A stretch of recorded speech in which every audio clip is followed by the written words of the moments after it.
साखी मिनुस काल के 4 पत्र। एक चतुर व्यक्ति को काल ऐसा ही बहुत डर लगता था। एक दिन यूस चतुराई सूझी और काल को अपना मित्र बना लिया।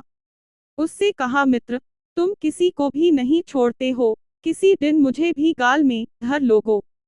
काल ने कहा, सृष्टि नाटक का यह शाश्वत नियम है, इसलिए मैं मजबूर हूँ। आप मेरे मित्र हैं, मैं आपकी जितनी सेवा कर सकता हूँ करूँगा ही। आप मुझ ऐसा ही क्या आशा रखते हैं, बताइए। चतुर व्यक्ति ने कहा, मैं इतना ही चाहता हूँ कि आप मुझे लेने पधारने के कुछ दिन पहले एक पत्र अवश्य लिख देना, ताकि मैं अपने बाल बच्चों को कारोबार की सभी बातें अच्छी तरह ऐसा ही समझा दूं और स्वयं भी भगवान के भजन में लग जाऊं। काल ने प्रेम ऐसा ही कहा, यह कौन सी बड़ी बात है, मैं एक नहीं आपको 4 पत्र भेज दूंगा। मनुष्य बड़ा प्रसन्न हुआ, सोचने लगा कि आज ऐसा ही मेरे मन ऐसा ही काल का भय भी निकल गया। मैं जाने ऐसा ही पूर्व अपने सभी कार्य पूर्ण करके जाऊंगा, तो देवता भी मेरा स्वागत करेंगे। दिन बीतते गए, आखिर मृत्यु की घड़ी आ पहुंची।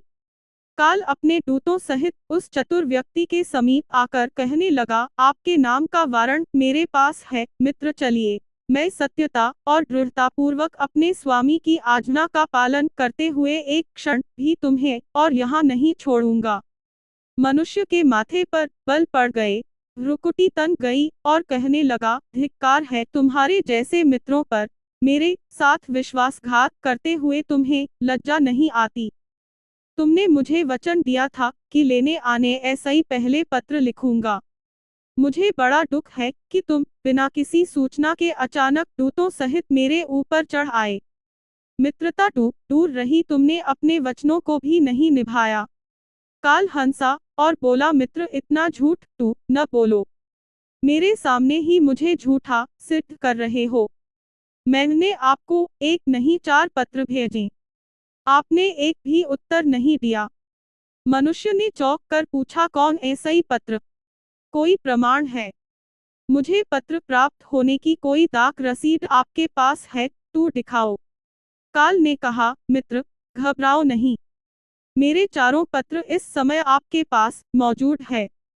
मेरा पहला पत्र आपके सिर पर चढ़कर बोला, आपके काले सुंदर बालों को पकड़कर उन्हें सफेद कर दिया, और यह भी कि सावधान हो जाओ, जो करना है कर डालो। नाम, बड़ाई और धन संग्रह के झंझटों को छोड़कर भजन में लग जाओ। पर मेरे पत्र का आपके ऊपर जरा भी असर नहीं हुआ। बनावटी रंग लगाकर आपने अपने बालों को फिर ऐसा ही काला कर लिया और पुनः जवान बनने के सपनों में खो गए। आज तक मेरे श्वेत अक्षर आपके सिर पर लिखे हुए हैं। कुछ दिन बाद मैंने दूसरा पत्र आपके नेत्रों के प्रति भेजा। नेत्रों की ज्योति मंद होने लगी। फिर भी आंखों पर मोटे शीशे चढ़ाकर आप जगत को देखने का प्रयत्न करने लगे। 2 मिनट भी संसार की ओर ऐसा ही आंखें बंद करके ज्योतिस्वरूप प्रभु का ध्यान मन में नहीं किया। इतने पर भी सावधान नहीं हुए तो मुझे आपकी दीनदशा पर बहुत तरस आया और मित्रता के नाते मैंने तीसरा पत्र भी भेजा।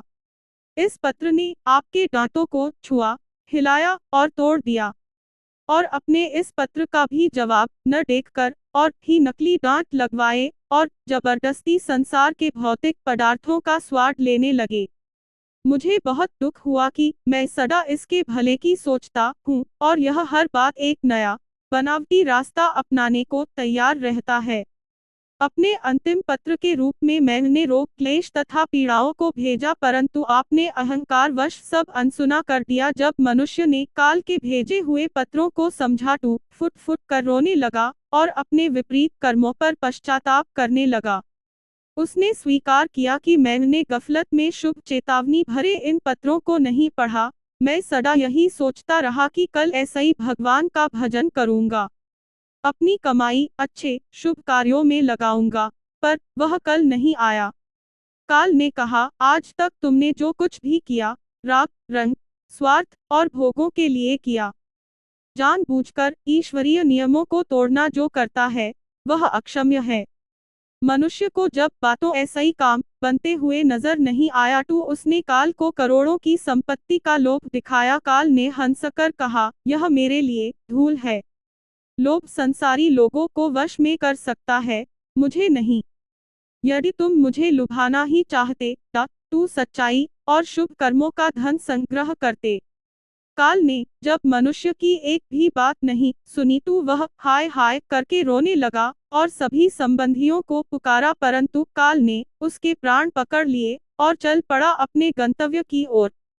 सीख समय के साथ उम्र की निशानियों को देख कर तू कम ऐसा ही कम हमें प्रभु की याद में रहने का अभ्यास करना चाहिए। और अभी तू कलयुग का अंतिम समय है, इसमें तू हर एक को चाहे छोटा हो या बड़ा सबको प्रभु की याद में रहकर ही कर्म करने हैं।